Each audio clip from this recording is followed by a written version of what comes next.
Alors, merci d'être venu dans cet atelier qui s'intitule « Financer les actions, comment tenir une trésorerie ». Alors, évidemment, quand on pense tenir une trésorerie, c'est quelque chose que l'on pense d'assez simple, c'est-à-dire qu'on va plutôt penser sous l'angle budgétaire. Sauf qu'en matière politique, c'est quelque chose de très particulier, puisqu'il y a un certain nombre déjà de réflexes à adopter lorsque on parle de tenir une trésorerie et de réfléchir la modalité de financement d'actions.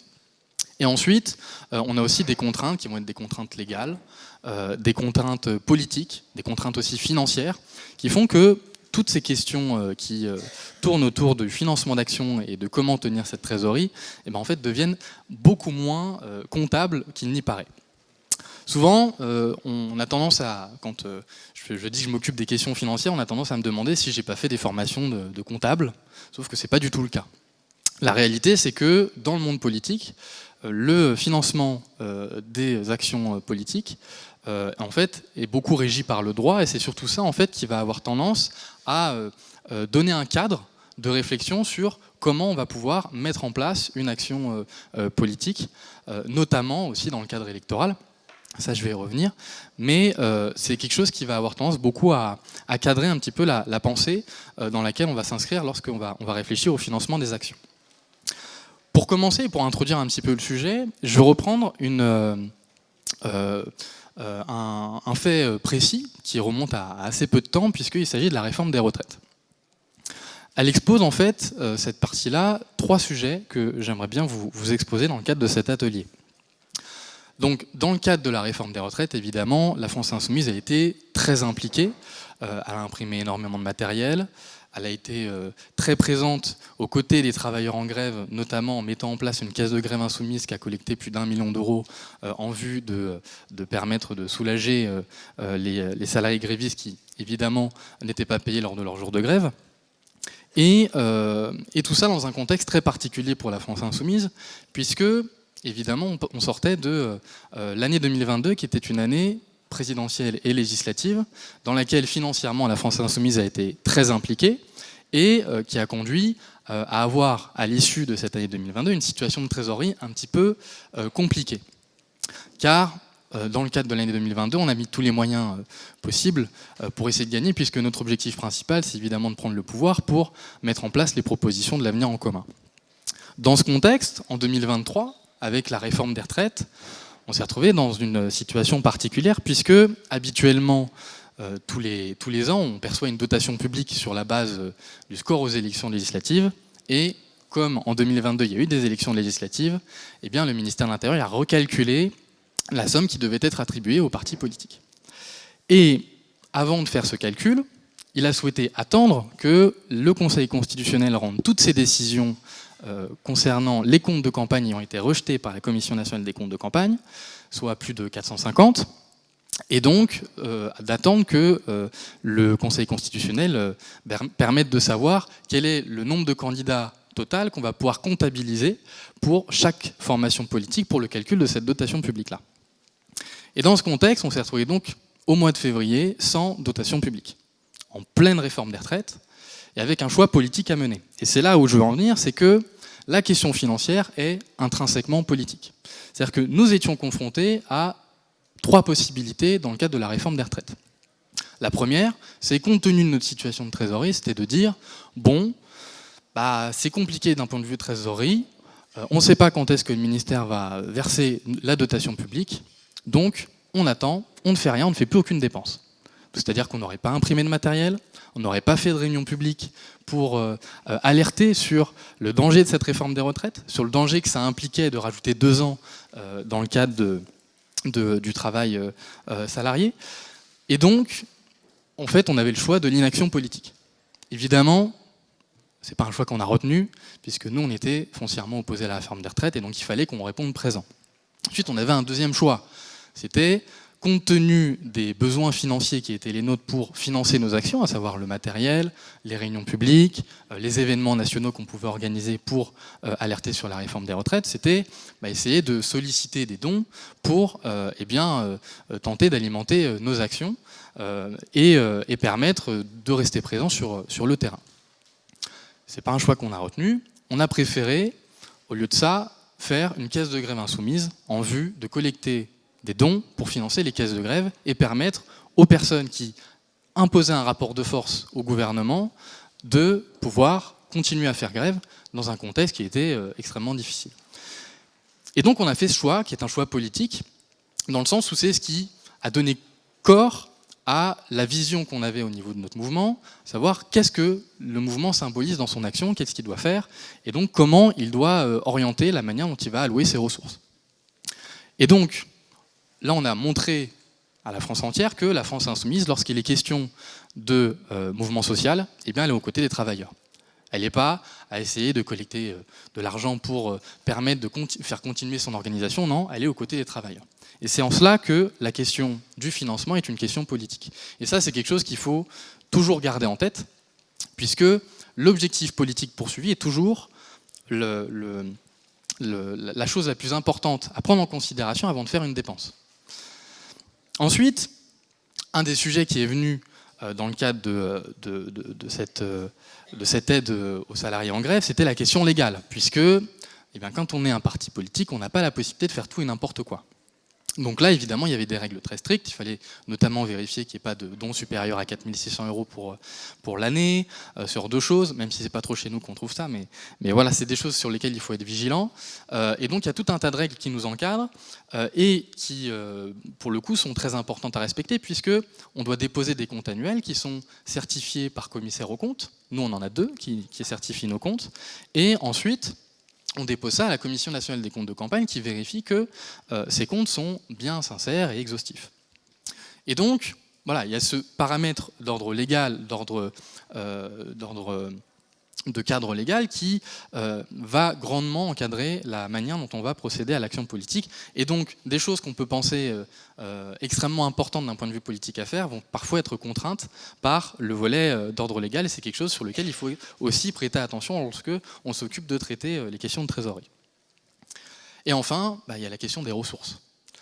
Car sans ressources, on ne peut pas financer l'action politique. Et donc c'est aussi pour ça qu'on a fait appel aux dons dans le cadre de la Caisse de grève insoumise, c'est que ça nous permettait d'avoir les ressources pour justement venir en aide aux salariés en grève et donc faire le nécessaire. Et donc là on a le triptyque qui est donc de savoir qu'est-ce qu'on fait d'un point de vue politique, quel est l'objectif poursuivi, avec quelles ressources et dans quel cadre légal.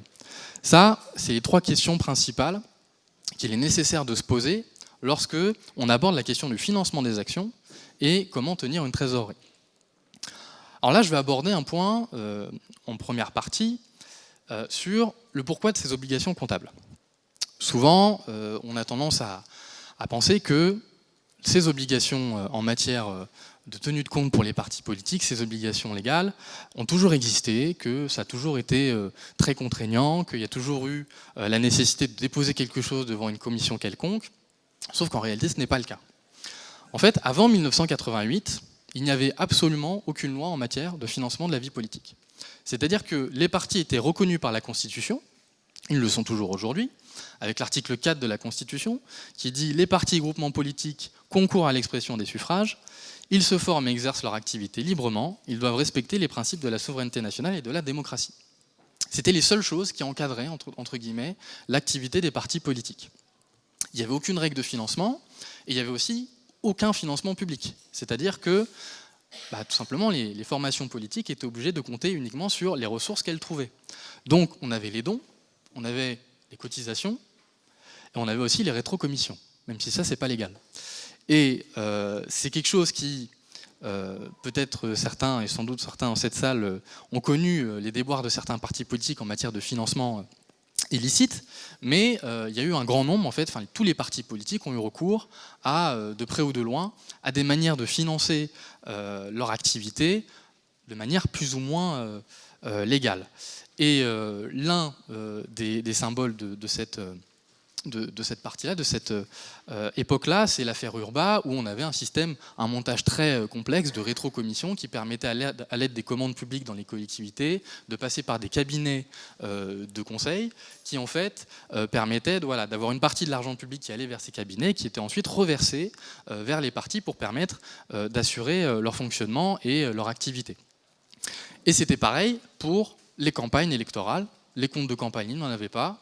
Quand un candidat se portait candidat, il n'avait absolument pas à se soucier de comment il allait financer sa campagne. Le parti disait « bon, bah, fais ta campagne et puis nous, on va te faire ton matériel, etc. etc. » Donc c'était en fait une époque radicalement différente. On avait des entreprises qui pouvaient financer des panneaux publicitaires. Enfin, voilà.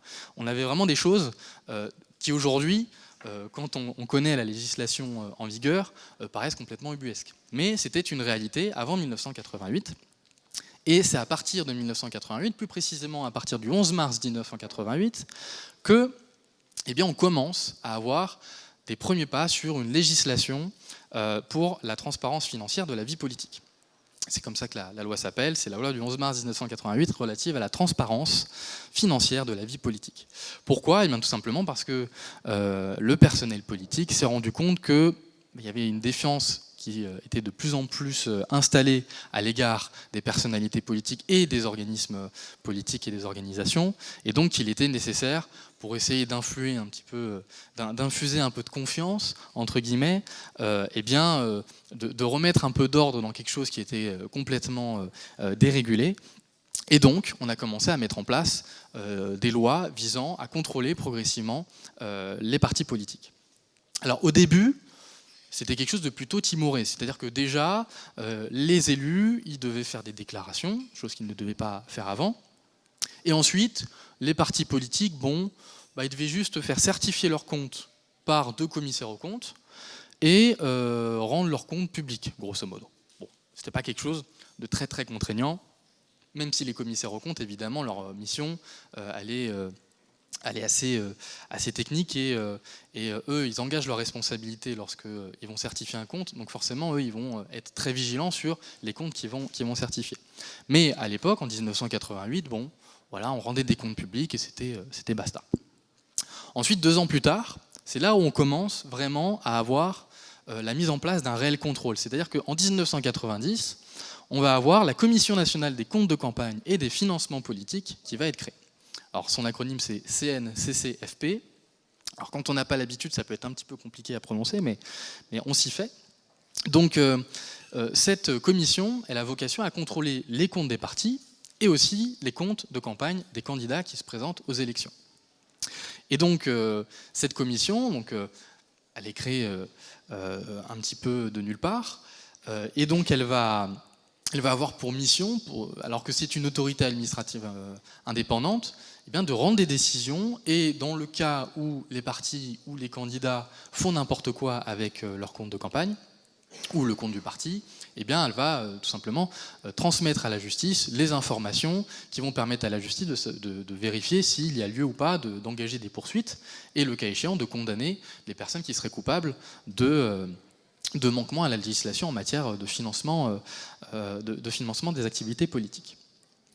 Ensuite, on va avoir progressivement un resserrement, de même que aussi des avantages qui vont être donnés aux partis politiques, puisque avec la loi de 1988, on commence à avoir un financement public qui va être ensuite développé sur les lois qui suivent et qui vont permettre aux partis politiques de, évidemment, se prendre au jeu, c'est-à-dire que quand on a un parti, il faut avoir un agrément qu'on obtient auprès de la Commission nationale des comptes de campagne, et cet agrément permet d'obtenir les financements publics dès lors que, on a eu des candidats aux législatives et qu'on a obtenu un score suffisant pour obtenir une dotation publique. Cette dotation publique, pour que vous le sachiez, elle s'établit en 2 tranches. On va avoir une tranche qui va correspondre au score obtenu par les candidats aux élections législatives lors du premier tour, et la deuxième tranche, ce sont tout simplement les parlementaires élus qui se sont rattachés au parti. Et eux, du coup, ça permet en fait d'avoir au total une somme qui est attribuée à chaque parti politique suivant leur inscription auprès du ministère pour ce faire. Pour vous donner un ordre d'idée, la France Insoumise, avec ses 75 élus et le score qu'elle a obtenu dans le cadre des élections législatives, elle a obtenu 7 950 000 € de dotation publique annuelle. Donc tous les ans, elle perçoit cette somme-là pour son fonctionnement. 7 950 000, tout à fait. Et donc, aujourd'hui, on en arrive à un état à peu près stabilisé, puisqu'il y a eu un certain nombre de dispositifs législatifs qui souvent tombent après des scandales en matière de financement politique. Ils ont tendance à pas vraiment corriger les vrais problèmes qui se posent dans cette matière-là, mais bon, ça apporte un petit peu de la variété, on va dire, dans le dispositif législatif qui concerne les partis. Et donc aujourd'hui, on a donc des partis qui doivent déposer tous les ans, au plus tard le 30 juin, un compte auprès de la Commission nationale des comptes de campagne, qui est certifié par un ou deux commissaires aux comptes selon le budget qui est le leur. Et ils doivent respecter plusieurs règles. Tout d'abord, avoir un mandataire financier, c'est-à-dire soit une association de financement, soit une personne physique qui va percevoir les recettes. C'est-à-dire que les recettes d'un parti politique ne peuvent être perçues que par un mandataire financier. Et donc là-dessus, le parti La France Insoumise, par exemple, ne peut pas percevoir les dons. Elle est obligée de passer par l'association de financement de La France Insoumise pour ce faire. Sinon, eh bien, en fait, ces recettes seront considérées comme illégales. Donc ces recettes, on en a plusieurs. On va avoir les dons, évidemment, qui sont plafonnés à hauteur de 7 500 € par an. On va avoir les recettes de vente et de participation. Par personne, tout à fait. Oui, tout à fait. Même si, voilà, nous, on n'est pas trop dans le cas où on a beaucoup de nos donateurs qui atteignent ce plafond-là. C'est plutôt du côté de nos camarades macronistes qu'on va trouver ce type de profil. Mais là-dessus, voilà, nous, notre chance, c'est qu'on peut compter sur notre grand nombre. C'est ça qui fait que, on peut avoir des dons de manière assez importante. Ensuite, on va avoir les recettes de vente et de participation. Donc, par exemple, quand vous payez votre participation aux amphis, ça fait partie de l'argent qui peut être perçu par la France Insoumise, plus particulièrement par son association de financement, pour contribuer au financement de ces activités. Pareil pour les ventes, lorsque vous achetez des goodies de ce genre de choses, c'est des choses qui rentrent dans les caisses du mouvement et permettent de financer son activité. Ensuite, on va avoir les prêts de personnes physiques, les prêts bancaires. Alors les prêts de personnes physiques, c'est un peu particulier parce que pour les partis, quand c'est des prêts à taux zéro, c'est maximum 15 000 € de prêts de personnes physiques pour le parti au total, donc autant dire que ça ne va pas très loin. Et pour les prêts bancaires, évidemment, un parti peut obtenir des prêts bancaires pour financer son activité, sous réserve qu'évidemment la banque l'accepte. Et enfin, on va avoir, comme je l'ai évoqué, le financement public qui repose sur les deux tranches de financement public que j'ai détaillées plus tôt. Ensuite, on va avoir des restrictions en termes de dépenses, c'est-à-dire qu'il y a un certain nombre de choses qu'on ne va pas pouvoir faire, notamment dans le périmètre électoral, sans des obligations de déclaration. C'est pour ça que les périodes électorales sont des périodes très sensibles en matière de finances, de trésorerie, puisque ce sont des périodes dans lesquelles il faut être très vigilant à bien comptabiliser ce qu'on fait et comment on va pouvoir déclarer ces dépenses dans le cadre des comptes de campagne qui vont être déposés auprès de la Commission nationale des comptes de campagne. Et donc, dans le cadre du dispositif législatif qu'on a aujourd'hui, on a cherché à avoir une manière d'inciter les partis politiques, évidemment, à se faire contrôler avec ce système d'agrément et de dotation publique. Et on a aussi une manière d'aider les campagnes électorales avec un système de remboursement à hauteur de 5%. Lorsque le seuil de 5% des suffrages exprimés est obtenu, et bien du coup, les candidats peuvent être remboursés d'une partie de leurs dépenses, ce qui permet de limiter la volonté de recourir à des voies un petit peu plus obscures pour financer les campagnes électorales. Donc là, en fait, l'intention du législateur dans le cadre de l'après et avant et après 1988, ça a été de permettre à l'activité politique de trouver un chemin légal, transparent, qui peut être observé par n'importe qui, c'est-à-dire que les comptes des partis politiques sont publics. On a la possibilité de retrouver, par exemple, si on va sur le site de la Commission nationale des comptes de campagne, on peut retrouver n'importe quel parti politique qui est déclaré et qui dépose des comptes annuels, et on peut regarder l'état comptable de chaque parti, savoir s'ils ont, par exemple, beaucoup de biens immobiliers, ce genre de choses, puisque tout est rendu public de manière à ce que n'importe quel citoyen qui veut s'assurer de comment utiliser l'argent d'une formation politique puisse Et bien tout simplement avoir ces informations accessibles de manière très facile. Et en parallèle, il y a une volonté, eh bien, évidemment, de récompenser entre guillemets les efforts de se soumettre à ce contrôle pour les partis, en faisant en sorte qu'il y ait un financement public et un financement partiel des campagnes électorales qui permettent eh bien, de faciliter l'engagement de dépenses en vue de permettre l'activité démocratique normale du pays tel qu'il est prévu dans l'article 4 de la Constitution, puisque les partis politiques doivent participer à l'expression du suffrage. Alors, ça, c'est le cadre légal dans lequel nous, on s'inscrit aujourd'hui, au sein de la France Insoumise. Et évidemment, chaque parti politique a une manière de fonctionner particulière.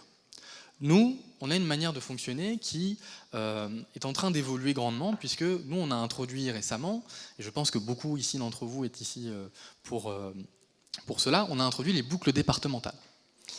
Donc, les boucles départementales, elles ont vocation à permettre d'avoir un outil supplémentaire à l'échelon départemental pour coordonner l'action et permettre aussi d'enclencher des actions à plus grande échelle au niveau départemental, à un échelon supérieur à celui des groupes d'action, qui est l'échelon jusqu'à présent voilà, premier dans le cadre de notre mouvement.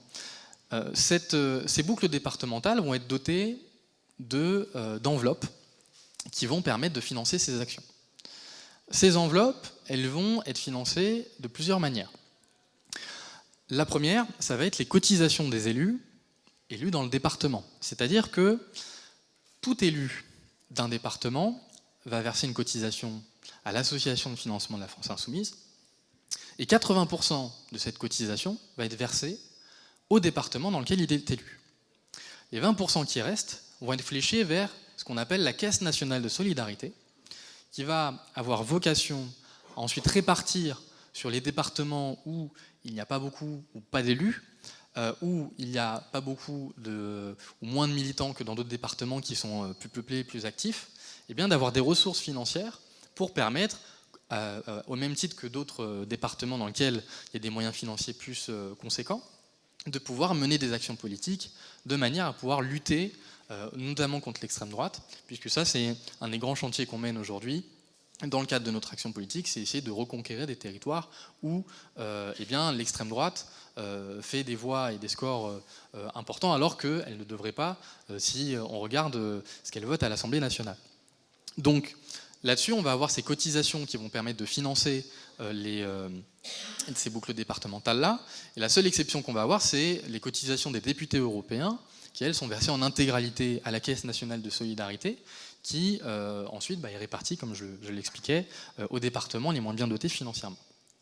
Ensuite, on va avoir, en termes financiers, on va avoir les contributions volontaires. Donc ça aussi, c'est quelque chose qu'on a introduit en début d'année.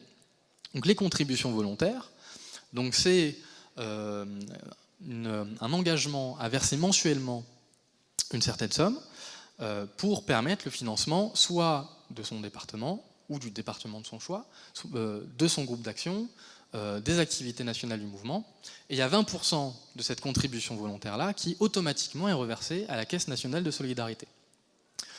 Donc là-dessus, lorsque vous allez sur la plateforme et que vous souhaitez faire une contribution volontaire, eh bien, vous avez la possibilité de décider comment vous allez allouer votre contribution volontaire. Par exemple, vous pouvez dire, moi j'ai envie que ma contribution volontaire aille en intégralité au département dans lequel je milite. Donc je fais 80% de ma contribution volontaire va dans mon département, de manière à ce que le département, la boucle départementale, puisse avoir des ressources financières régulières qui vont permettre de prévoir ensuite les dépenses et de pouvoir ensuite engager un processus politique sur le moyen terme et s'inscrire dans une vraie stratégie locale. Donc là, on va avoir ces contributions volontaires-là. Et là, quelque chose que je voudrais dire ici, c'est que, comme je vous le disais tout à l'heure, la chance que nous on a, c'est qu'on est très nombreux. Et c'est notre nombre en fait qui fait notre capacité à pouvoir financer nos actions. C'est-à-dire que par exemple, je prends un chiffre très bas pour illustrer, mais on va dire si on avait seulement 10 000 militants actifs et que 10 000 militants actifs donnaient 1 euro. Eh bien, si on schématisait et qu'on divisait par 100 le nombre de boucles départementales, et bien en fait ça ferait 100 € par mois, soit 1200 € par an, pour chaque département.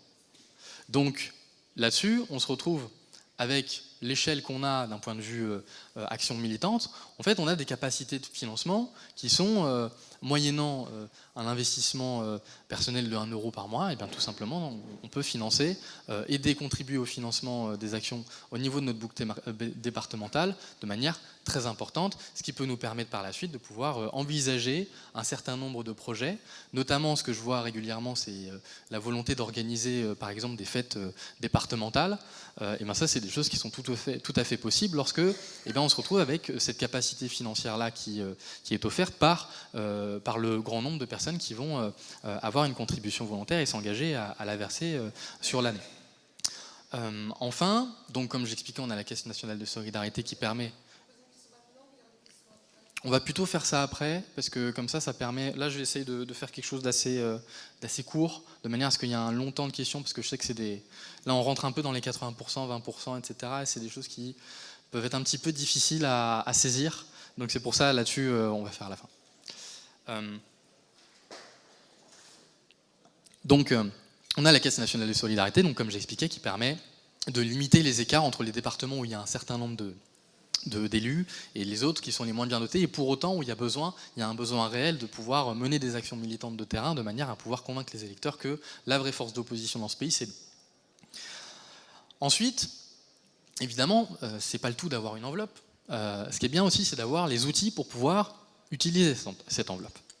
Et donc nous, à la France Insoumise, on a un fonctionnement très centralisé parce que, tout simplement, le dispositif légal tel que je vous l'ai introduit, il est très strict et il nous oblige à avoir une remontée de tous les justificatifs et toutes les dépenses qui peuvent être engagées, de manière à ce que nous, on puisse toutes les consolider dans nos comptes annuels, de manière à ce que nos comptes soient exhaustifs lorsque présentés à la commission, et que nos commissaires aux comptes, par ailleurs, aussi soient certains que le périmètre qu'on leur présente soit bien un périmètre qui est correct, et dans lequel, lorsqu'ils engagent leurs responsabilités, tout simplement, ils sont sûrs qu'ils ne vont pas faire de bêtises. Et donc, pour ce faire, on a mis en place des outils, donc ça, c'est des outils qui existent déjà, notamment avec les groupes d'action, qui ont déjà été mis en place et pour lesquels il y a eu aussi des difficultés, notamment concernant les délais, choses sur lesquelles on est en train de travailler justement pour améliorer grandement le traitement de ces demandes. Et là, on est en train de revoir complètement la manière dont les demandes de dépenses vont être effectuées, de manière à ce que ce soit beaucoup plus lisible, beaucoup plus facile, beaucoup plus accessible, et aussi beaucoup plus rapide et efficace, de manière à ce que, tout simplement, l'action politique ne soit pas entravée par la difficulté qui est celle d'avoir des dépenses qui sont bloquées ou autres. Donc voilà, donc ça, c'est des choses qu'on est en train de mettre en place. Ça exige aussi sur le volet interne, on est en train de revoir en fait la manière de vraiment mettre en place notre dispositif comptable, parce qu'aujourd'hui on est une force politique très, très présente sur le terrain, très importante, et donc il faut aussi que notre dispositif comptable en interne il soit adapté aux nouveaux flux et à tous ces besoins de rapidité et d'efficacité auxquels on fait face aujourd'hui. Donc ça, c'est des chantiers qu'on est en train de mettre en place.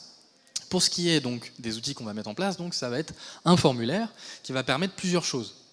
Le formulaire, il va permettre de faire remonter les dépenses, ça c'est quelque chose d'habituel, mais il va aussi permettre de faire des cofinancements. C'est-à-dire que aujourd'hui on a des groupes d'action et des boucles départementales, et à terme, ce qu'on souhaite, c'est que, lorsqu'il y a une action, par exemple, qui ne peut pas être financée par un groupe d'action, que celui-ci puisse solliciter la boucle départementale pour dire écoutez, là il y a un projet de méga-machine juste à côté de chez nous, c'est un enjeu local qui est départemental, on a besoin de tirer des tracts pour informer les habitants que ça va avoir une conséquence sur les nappes phréatiques et donc sur l'alimentation en eau de notre village, etc. Et donc, nous, on n'a pas les moyens pour pouvoir faire notre DIF de 1500 tracts, donc on sollicite la boucle départementale pour contribuer au financement de cette dépense-là, de manière à ce que, on puisse engager cette dépense en vue de parvenir à réussir notre objectif politique. Ça, c'est des outils qu'on est en train de mettre en place. Évidemment, on essaie de faire en sorte que ce ne soit pas une usine à gaz, parce que souvent, c'est des choses qu'on peut trouver un petit peu complexes, de devoir solliciter ce type de cofinancement. Donc là, on est en train de travailler là-dessus. Mais c'est des outils qu'on va mettre en place de manière à ce que, ensuite, on puisse avoir une vraie une vraie efficacité, aussi une vraie cohésion au niveau des groupes d'action et des boucles départementales, pour qu'il y ait des actions en commun qui soient créées, qu'on ait une vraie logique de stratégie politique qui se réfléchisse vraiment à un échelon un petit peu plus grand. Pareillement, ce type d'outil va être très utile pour notamment les fêtes locales. Ça, c'est quelque chose que je vois beaucoup, qui a tendance à être, notamment quand il y a eu l'annonce des boucles départementales, beaucoup de camarades ont directement pensé à cette possibilité-là de faire au niveau départemental et bien tout simplement les petites fêtes qui permettent de ramener un petit peu de monde, de se faire connaître au niveau local, de pouvoir avoir un cadre festif dans lequel pouvoir militer et échanger sur les idées et changer un petit peu du registre habituel qui est celui de la diffusion de tracts ou du porte-à-porte qui, pour certains militants, peut être parfois un petit peu usant. Donc là-dessus, voilà, c'est des outils qu'on va pouvoir mettre en place et ces outils de cofinancement vont justement permettre, avec les groupes d'action, de pouvoir se mettre d'accord sur un budget, qui finance quoi, comment on va, quel type de fête on va pouvoir organiser.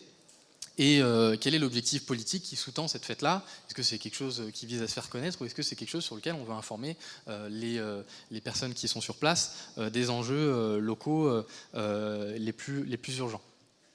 Donc, on va avoir toutes ces évolutions-là qui vont être introduites. On va tenter de faire ça à peu près aux alentours de septembre, fin septembre, début octobre. En parallèle de ça, évidemment, nous, on va avoir des responsables de boucles départementales sur les aspects financiers qui sont et vont être désignés, puisque ce n'est pas le cas encore dans toutes les boucles départementales. Et donc, on va avoir un objectif de formation, puisque, et là j'en viens au rôle des trésoriers des boucles départementales, ça va être quelque chose d'extrêmement important, d'être les relais locaux des questions financières, tant sur le plan national que sur le plan local. Et en même temps, il va y avoir aussi d'autres volets sur lesquels les responsables des boucles départementales vont être extrêmement présents et sollicités, puisqu'ils vont être formés pour ça. Donc, maintenant, passons à la question de, une fois qu'on a la boucle départementale, une fois qu'on a son enveloppe, et une fois qu'on est face à la plateforme Action Populaire avec notre petit formulaire et la possibilité de pouvoir remonter des dépenses, comment on va réfléchir en tant que responsable de la boucle départementale vis-à-vis de ces dépenses-là. Alors la première chose à faire, évidemment, c'est de regarder quels sont les moyens financiers mis à disposition. Et ça, les outils qu'on va mettre à disposition dans le cadre de la boucle départementale vont permettre d'avoir la possibilité de prévisualiser les recettes prévisionnelles qui vont être allouées à la boucle départementale. C'est aussi pour ça qu'on compte sur les contributions volontaires, puisque les contributions volontaires, compte tenu du fait que c'est un engagement qu'on sollicite sur un an, même si c'est plus un engagement moral, mais c'est quelque chose qu'on sollicite pour les personnes qui souhaitent devenir financeurs de la France Insoumise, eh bien on sollicite une contribution financière sur un an de manière à ce que les boucles départementales, et éventuellement aussi les groupes d'action, puissent avoir la possibilité de prévisualiser sur l'année les ressources qui seront disponibles pour pouvoir mener leurs actions. Et c'est là où c'est très important, puisque le fait de pouvoir prévisualiser son budget, ça va permettre de pouvoir mettre en place un budget prévisionnel et notamment décider de quelle est la stratégie politique qu'on va mener au niveau local sur l'année qui vient. Et c'est là où il va y avoir, évidemment, comme je le dis depuis tout à l'heure, la question politique de fond qui va rentrer, c'est quel est l'objectif politique, puisque souvent on a tendance un petit peu à... Je vais ramasser ça.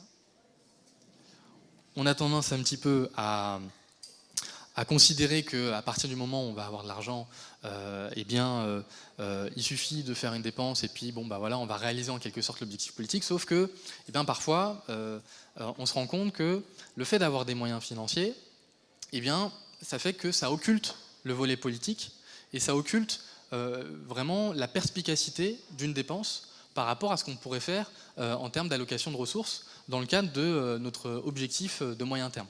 Ça, par exemple, je le vois par exemple par rapport à des amphis, par exemple. Nos amphis, on peut avoir un choix, c'est celui de faire une scène avec des musiciens très connus, qui du coup ont un cachet qui coûte très cher. Alors le fait de faire, dans le cadre de nos amphis, des concerts le soir, ça permet d'avoir quelque chose de festif. Donc nos participants, évidemment, la plupart du temps, ils apprécient. Et du coup, on pourrait tenter de faire venir des artistes un petit peu, entre guillemets, d'ouverture, c'est-à-dire on paye un cachet assez important, de manière à ce que des gens qui, tout simplement, ne sont pas intéressés par la France Insoumise viennent pour voir un petit peu ce que ça donne. Sauf que, vu que nos concerts sont le soir, en fait, ces gens-là ne viennent pas pour les conférences.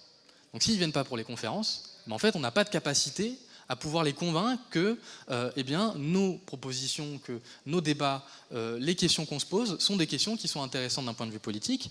Et donc, si on n'a pas la possibilité de capter des personnes qu'on cherche à capter avec des concerts qui coûtent plus cher et qui donc, au final, n'arrivent pas à permettre d'atteindre l'objectif politique qu'on tient, en fait, c'est de l'argent, in fine, qu'on a utilisé de manière inappropriée. Voilà. Donc, c'est dans cette réflexion-là qu'il faut s'inscrire, c'est-à-dire, il faut vraiment, quand on regarde une dépense, il faut se dire, qu'est-ce qu'on va pouvoir faire en termes d'allocation de dépenses qui soit plus adaptée pour permettre de réussir à remplir l'objectif politique qu'on s'est fixé. Et donc évidemment aussi ça impose d'avoir un objectif politique clair, identifié, ça impose du débat entre les uns et les autres, de manière à ce qu'on puisse s'accorder sur une ligne sur laquelle on va pouvoir conduire une logique locale dans laquelle on va s'inscrire pour pouvoir financer les futures dépenses. Enfin, on va avoir comme obligation, lorsqu'on est responsable de la boucle départementale, au niveau financier, de s'assurer que la dépense elle est réalisable d'un point de vue légal. Puisque, comme je vous le disais, on a un cadre légal qui est très particulier, et il peut arriver, dans certains contextes, qu'une dépense qu'on souhaite faire, en fait, ne soit pas du tout adaptée. Par exemple, faire de la publicité, ou ce genre de choses, c'est des choses qui, aujourd'hui, nous sont très grandement proscrites, même s'il peut y avoir des exceptions, mais c'est des choses qui sont extrêmement cadrées. Et donc du coup on peut se dire on va mettre en place telle dépense pour permettre de se rendre visible, alors qu'en réalité, en faisant ça, on se retrouve dans une situation où légalement on se met en défaut vis-à-vis de la législation. Donc c'est pourquoi l'une des choses les plus importantes lorsqu'on est responsable de la boucle départementale au niveau financier, c'est de bien connaître les questions d'ordre légal sur comment fonctionnent les partis politiques, quelles sont les règles, et aussi comment fonctionnent les campagnes électorales. Ensuite, évidemment, il faut lorsqu'on est responsable d'une boucle départementale, sur les questions de trésorerie, il faut savoir dire non. Et ça, c'est une question qui est parfois un petit peu difficile, c'est-à-dire qu'il faut savoir être intransigeant sur les dépenses, puisqu'il y a beaucoup de bonnes idées. Ça, c'est quelque chose que, pour les représentants des boucles départementales, vous allez beaucoup voir. Il y a beaucoup de bonnes idées en termes de comment on peut allouer les dépenses, etc. Sauf que, en fait, sur le moyen terme, c'est quelque chose qui peut ne pas du tout être adapté à ce qu'on souhaite faire sur la partie politique. Et donc, là-dessus, il est très important de savoir dire non pour pouvoir avoir des ressources disponibles lorsque l'objectif politique qui peut être atteint pourra être atteint avec une dépense qui sera beaucoup plus adaptée. Et c'est la raison pour laquelle, par exemple, je reprends l'exemple des amphis, il faut savoir regarder un petit peu et étudier un petit peu la dépense pour pouvoir dire, écoutez, là, c'est pas une dépense très adaptée par rapport à ce qu'on souhaite, donc on dit non. Donc voilà un petit peu les objectifs à tenir. Et enfin, une des choses qui va être très importante et pour lesquelles les responsables des boucles départementales vont être formés, puisque les responsables financiers des boucles départementales vont être vraiment des référents locaux sur les questions financières et les questions de compte de campagne, il faut connaître les questions de compte de campagne, il faut quasiment avoir une expérience de mandataire financier. Donc c'est quelque chose qui va être très important. Pourquoi ? Parce que dans le cadre des élections législatives, l'expérience qu'on a faite, c'est que en fait, lorsqu'on a 500, là on en avait 340, lorsqu'on a 340 candidats et que si jamais on en a 577, en fait on a beaucoup de primo-mandataires financiers qui se retrouvent un petit peu en difficulté sur les questions de financement politique. Et on a des candidats qui, pareillement, ne sachant pas et ne connaissant pas le cadre légal, parfois font des bêtises et se retrouvent déclarés inéligibles. Des fois, il y en a, ils font pas de bêtises, ils se retrouvent déclarés inéligibles quand même. Donc c'est pour ça qu'il faut être très très vigilant. Et c'est la raison pour laquelle, avec les responsables financiers des boucles départementales, on va pouvoir avoir des relais locaux qui vont constituer des interlocuteurs qui vont permettre aux mandataires financiers, notamment dans le cadre des futures élections municipales départementales, eh bien, de renseigner les mandataires financiers, les candidats, sur les questions de compte de campagne, de manière à ce que ce soit déjà plus simple de pouvoir trouver un mandataire financier, parce que souvent c'est un petit peu compliqué, et deuxièmement que ces mandataires financiers-là soient plus facilement accompagnés, même si nous évidemment on reste disponible au niveau national pour répondre à des interrogations sur le sujet, mais il y a vraiment besoin aussi d'avoir des contacts locaux qu'on connaît, qu'on a vus, qu'on peut croiser facilement et avec lesquels on peut échanger sur les questions financières de manière beaucoup plus aisée. Pour résumer un petit peu ces questions de compte de campagne, de manière à ce que vous ayez un petit peu les idées principales, les règles principales en tête. Déjà, le dépôt d'un compte de campagne est obligatoire, même si vous ne faites aucune dépense. Donc ça, c'est quelque chose qui est très important à respecter, puisque là-dessus, il y a un délai jusqu'auquel on peut déposer le compte de campagne. Donc si on le dépose après, le compte de campagne est rejeté, on est déclaré inéligible. Ensuite, on a une période de comptabilisation des dépenses et des recettes qui est de 6 mois. Donc, c'est-à-dire que tout ce qui a lieu 6 mois avant le scrutin, il faut l'avoir comptabilisé dans son compte de campagne si on a fait des dépenses sur le sujet. Ensuite, le compte de campagne doit être à l'équilibre ou bénéficiaire. Ça paraît logique, mais parfois certains candidats vont avoir tendance à déposer un compte de campagne qui est déficitaire. Là, évidemment, automatiquement, le compte de campagne est rejeté. Ensuite, le compte de campagne doit faire l'objet de l'ouverture d'un compte bancaire unique. Ça, c'est quelque chose aussi qui est pas souvent, enfin, qui parfois n'est pas respecté. Où on va avoir des mandataires qui n'ouvrent pas le compte bancaire et vont faire ça sur leur compte personnel et du coup, le compte de campagne est rejeté. On va avoir aussi donc évidemment un plafond à respecter, puisqu'on ne peut pas dépasser un certain plafond qui est fixé par la préfecture. C'est aussi ce plafond-là qui permet d'identifier le plafond maximum de dépenses autorisées. Donc ça, c'est quelque chose, enfin le plafond de remboursable, pardon. Donc ça, voilà, c'est quelque chose de très important qu'il faut respecter. Et enfin, voilà, le compte de campagne doit être déposé le 10e vendredi qui précède le premier tour du scrutin. Donc voilà, c'est le délai maximum jusqu'auquel on peut le déposer, auquel cas, si on ne le dépose pas, et ben en fait, on se retrouve dans l'illégalité et son compte de campagne est rejeté.